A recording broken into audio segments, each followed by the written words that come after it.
de poder compartir la palabra. Antes que nada quisiera estar orando. Padre eterno, te damos gracias por tu amor, tu misericordia. Gracias, Señor, porque vemos tu providencia, Señor, sobre nuestras vidas. Vemos, Señor, cómo respondes las oraciones de tus hijos, Señor. Tú las contestas, Señor, y vemos, Señor, tu misericordia. Gracias te damos porque eso nos trae fortaleza, confianza, Señor, en ti, un Dios fiel, justo, soberano. Señor, gracias te damos por este tiempo. Gracias te doy, Señor, por este momento, Señor, que vamos a exponer tu palabra. Te ruego tu permiso, Señor, que me ayudes, Señor, a exponer fielmente tu palabra. Señor, sé que no tengo la capacidad, pero sé que tú me vas a ayudar a través de tu Espíritu Santo. Te ruego, Señor, por cada uno de mis hermanos que va a escuchar, que puedas obrar en nuestros corazones, Señor, quebrantarlo, Señor, y que podamos, Señor, ponerlo por obra, Señor, lo aprendido. Gracias te damos en el nombre de Cristo Jesús. Amén. Dios le bendiga, mis queridos hermanos.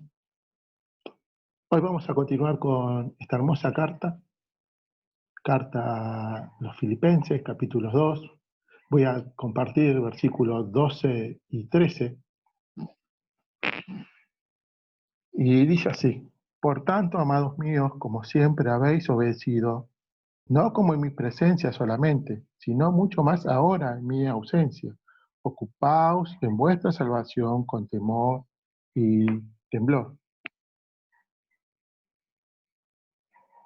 Porque Dios es el que en vosotros produce así el querer como el hacer por su buena voluntad.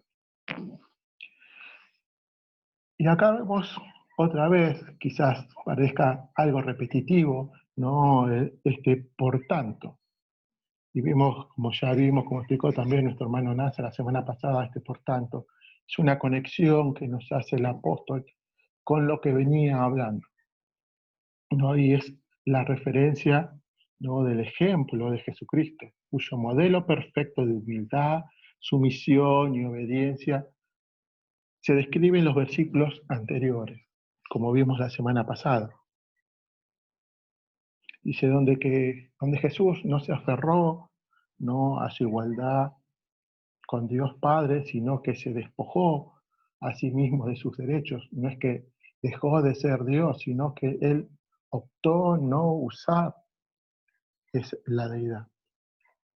Tomó forma de siervo, humilde, fue obediente al Padre hasta la muerte en cruz, hasta el punto de morir en la cruz, ¿no?, como sacrificio por el pecado. Y esta es la unión, la conexión que nos trae por tanto, dice. Pablo está haciendo una conclusión de lo que venía hablando anteriormente y nos dice esto: recuerden que por lo que hizo Cristo, ahora nosotros debemos comportarnos de esta manera. Y dice: amados míos. Acá vemos el amor que Pablo tenía por los filipenses, ¿no?, por aquellos que habían escuchado su palabra. Y muchas veces, si tú vas al libro de los Hechos, puedes ver que cuando él estuvo en Filipos, fue encarcelado, o sea, fue perseguido Pablo. Quizás muchos de los hermanos que estaban ahí. Pero aún así todo, a pesar de todo lo que había pasado el apóstol, aún así amaba a los filipenses, amaba a la iglesia de Dios. ¿Por qué? Porque lo amaba con un amor como Cristo lo había amado a él. Siendo un perseguidor de la iglesia, así todo Cristo lo amó, y con ese mismo amor él amaba a los filipenses. Y acá ya viene nuestra primera pregunta. ¿Podemos decir eso mismo? ¿Amamos a nuestros hermanos? ¿Realmente podemos decir, como dijo Pablo, amados míos? Cuando tú estás en la iglesia, cuando estamos en la iglesia, ¿podemos decir amamos a nuestro hermano? ¿Podemos amarlo de una manera sacrificial, de una manera como Cristo amó a su iglesia, sin importar lo que nos hagan, sin importar que hablen mal de nosotros? ¿Lo amamos con ese amor? Y ese es el amor que Pablo demuestra por Filipenses, el amor que Cristo tiene por su iglesia. Y así debemos amar, hermanos. Sí, con ese amor que Cristo nos amó, así debemos amar a nuestros hermanos, amar a nuestro prójimo, porque es, porque es lo que Dios manda de sus hijos, amar. Dice, como siempre habéis obedecido, no como en mi presencia solamente, sino mucho más ahora en mi ausencia. Pablo tenía este gozo de saber que los filipenses se habían sometido a su autoridad y les dice que son obedientes. Dice que como siempre habéis obedecido.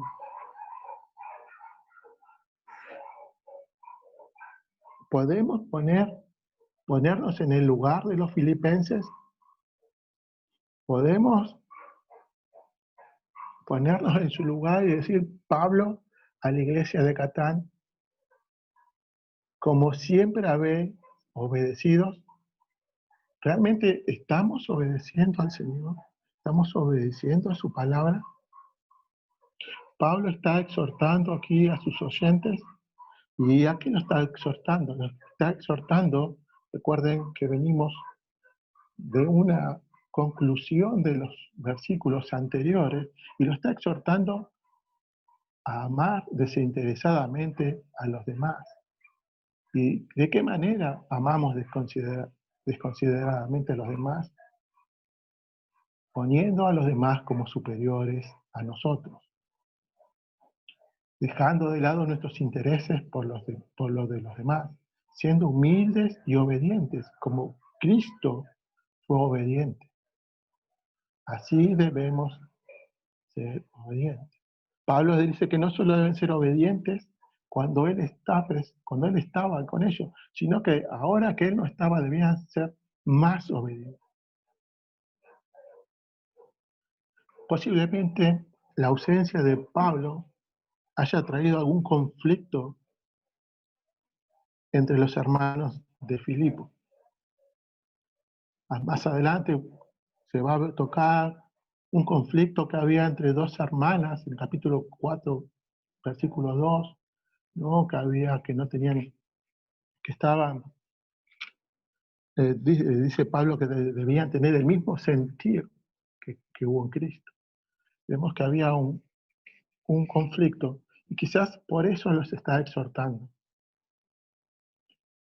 Le dice que no importa por las situaciones que atraviesan, ellos debían estar listos para obedecer a Dios. Y muchas veces nuestra obediencia, así como los filipenses, depende de las personas que nos están viendo. Muchas veces somos obedientes porque las personas que están en una autoridad espiritual nos están vigilando, nos están viendo. Pero Pablo le dice, no deben ser así. Deben ser obedientes cuando uno está presente, cuando Pablo estaba presente, cuando un pastor o una autoridad está presente, y mucho más en su ausencia.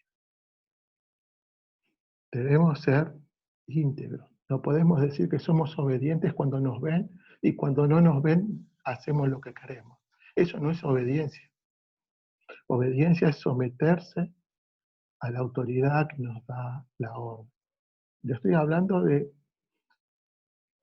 cualquier orden, sino aquellas cosas que no violen la ley de Dios. Podemos decir, si no podríamos justificar con el asunto del aborto, que aprueban el aborto. Por eso podemos decir, bueno, ahora podemos, como la autoridad dice que el aborto es legal, debemos someternos y podemos violar el mandato de Dios. No, eso no es obediencia. Debemos ser obedientes siempre y cuando esa obediencia, ese mandato, no viole los principios santos de Dios.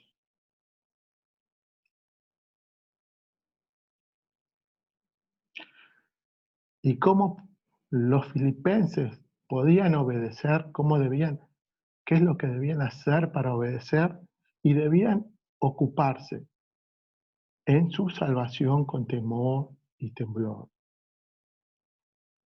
Y Pablo acá no está contradiciendo sus propias enseñanzas, porque vemos a través de todos los escritos de Pablo y a través de todo el Nuevo Testamento, como vemos que la salvación no es por obra. No está diciendo Pablo, bueno, hermanos, hasta acá se acabó la gracia y a partir de este momento ahora hay que esforzarse para ser salvos. Es de acuerdo a tus méritos. No, no está diciendo eso. La Nueva Tradición Viviente, este versículo, mire cómo lo dice. Me gusta cómo lo explica. Esfuércense por demostrar los resultados de su salvación, obedeciendo a Dios con profunda reverencia y temor. El apóstol no está diciendo que tienen que trabajar para tener la salvación. No, no está diciendo eso. Sino que ya son salvos. Y a raíz de eso, como consecuencia de eso, debe haber un progreso en nuestra salvación, en nuestra santificación. No es que debemos ocuparnos, no es que por obras vamos a ser salvos, sino está hablando a personas que ya son salvas, que hayan sido justificadas, y el fruto de esa justificación es lo que nos está mostrando Pablo. Eso es en donde debemos ocuparnos. Debe haber un progreso en nuestra salvación, debe haber un progreso continuo, constante, de cambios, de dejar nuestro viejo hombre, de morir a mi orgullo, a morir a mi yo, a mis necesidades, y que Cristo crezca en nuestros corazones, que Cristo sea ocupando el trono en nuestro corazón y no en nuestras necesidades, nuestro orgullo.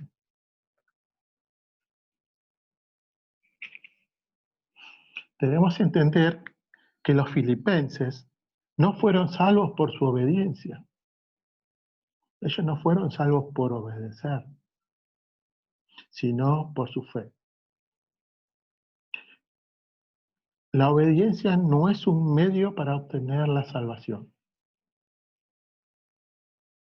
Tú por ser obediente, yo por ser obediente, nosotros por ser obedientes, no es el medio por el cual Dios salva a las personas, sino que es el resultado, es el fruto de la salvación en la vida de los filipenses y en nuestra vida. Es el fruto de ocuparnos en nuestra salvación, en nuestra santificación. No significa que debemos trabajar por nuestra salvación, como veníamos hablando. Más bien es una exhortación a vivir el cristianismo de tal modo que los inconversos sean atraídos a Cristo Jesús. Fíjate cuán importante que es, ¿no? Nuestro testimonio. Lo que nosotros decimos que somos cristianos debemos reflejarlo a través de nuestras vidas. No podemos decir que somos cristianos en la iglesia y vivir como se nos ocurre fuera de la iglesia. Debemos entender eso,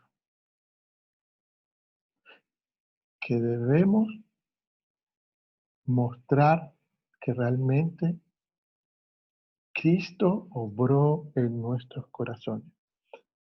Warren Wiersbe dijo, cuando dejemos que Dios cumpla su propósito en nuestras vidas, seremos mejores testigos en este mundo que desesperadamente necesita a Jesús.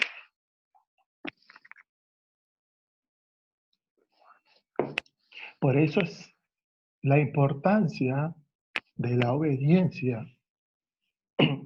¿Y obediencia a qué? A ocuparnos en nuestra salvación. Y también acá Pablo les advierte cómo debían hacerlo, cómo debían ocuparse de esta salvación, cómo debíamos hacerlo. Y es con temor y temblor. Y esto no significa cobardía o miedo, sino una sumisión y reverencia a nuestro Dios. No se trata del temor de estar condenados al tormento eterno, no es por miedo, no es por pavor irremediable al juicio, no es ese tipo de temor, es más bien un temor reverencial, una preocupación santa por darle a Dios el honor que se merece y evitar el castigo que viene por desagradarle, por desobedecerle. Este temor también constituye una protección contra la tentación y el pecado, y nos motiva a llevar una vida obediente y piadosa. A través de este temor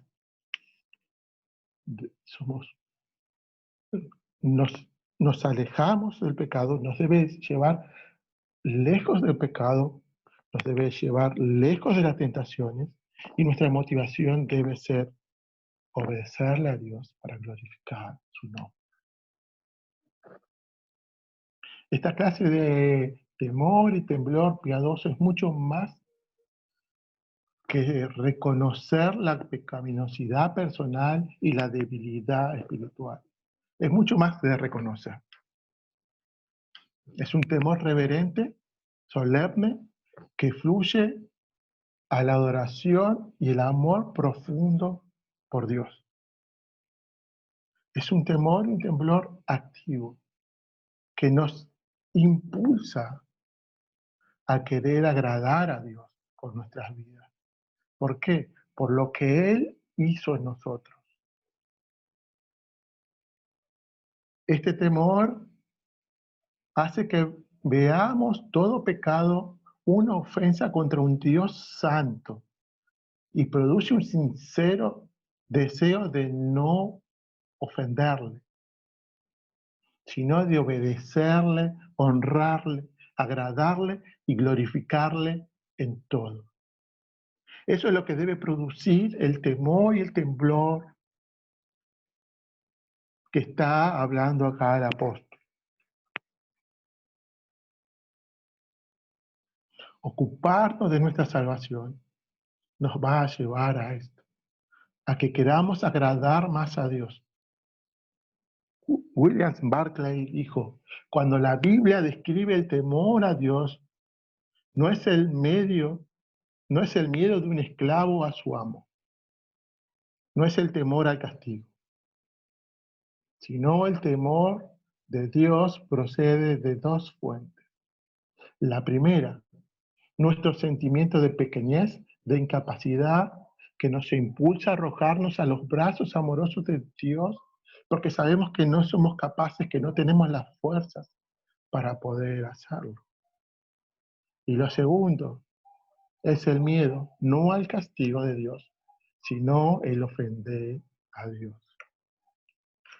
Es un temor reverente, el mismo temor que debe tener un hijo a su padre. El miedo de ofender a un padre que me ama y me ha rescatado y me ha salvado. Ese temor, no un temor que nos paraliza, sino un temor que nos activa, que nos lleva a adorar a Dios, que nos lleva a querer agradarle. Y sabes, y esto no es por nuestras fuerzas, no es que nosotros mismos podemos impulsarnos a agradar a Dios, no es que nosotros tenemos la capacidad para querer agradarle a Dios. Sino, fíjate lo que dice el versículo 13, porque Dios es el que nosotros produce así el querer como el hacer, por su buena voluntad. Pablo vuelve a mostrar esta verdad al recordar a los filipenses que es Dios el que produce en nosotros el querer como el hacer. Y esto es por su buena voluntad. Dios nos exhorta a ocuparnos de nuestra salvación, pero no solamente nos exhorta a ocuparnos de nuestra salvación, sino también nos recuerda que no estamos solos. Él nos da la energía, el deseo de hacerlo, así como la salvación es por gracia, también nuestro crecimiento. No es por algo que nosotros tengamos, sino así como Dios nos ha salvado, también nos va a dar la fuerza para seguir adelante. Dios es en quien produce en la vida de sus hijos,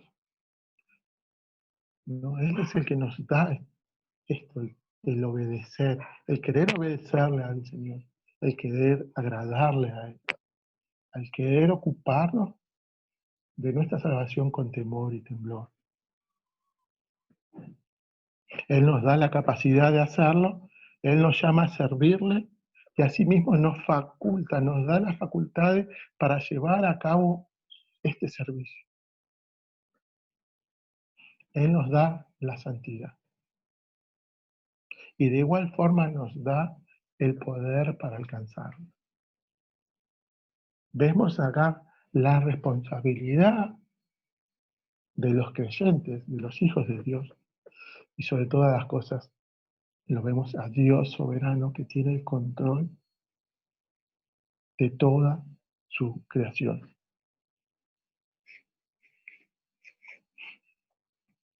Dice, el querer y el hacer de los creyentes es un deseo genuino de hacer la voluntad de Dios, al igual que el poder para, para obedecerla viene de Él.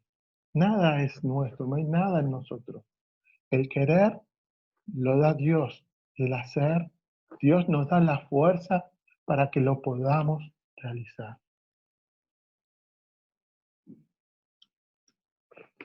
El objetivo de esto es que los creyentes podamos adorar y glorificar a Dios, y el cumplimiento de este propósito complace su buena voluntad.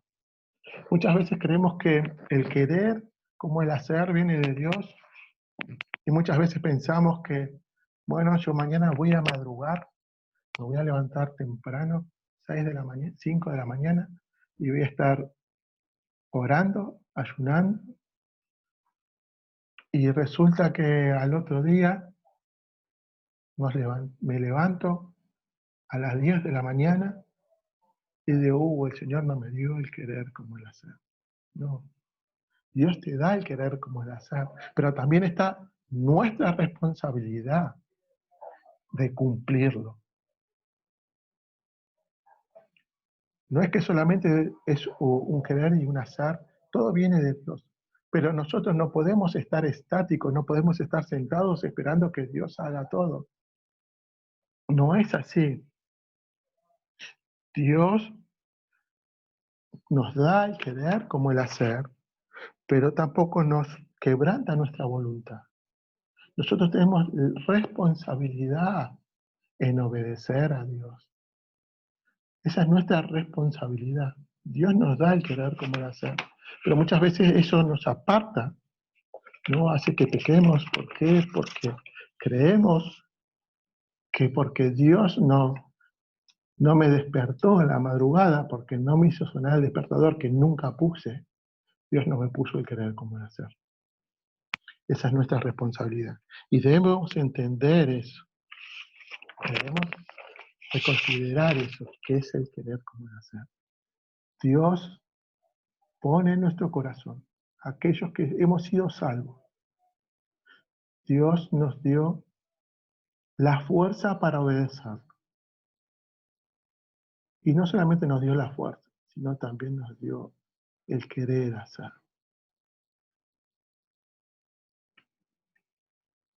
Y lo que está describiendo Pablo en estos dos versículos es lo que sucede en el interior del creyente, por medio del poder de Dios, por medio de la obra de Dios en nosotros. El mismo poder que levantó a Cristo entre los muertos, ahora obra en nosotros. Mi querido hermano, mi querida hermana,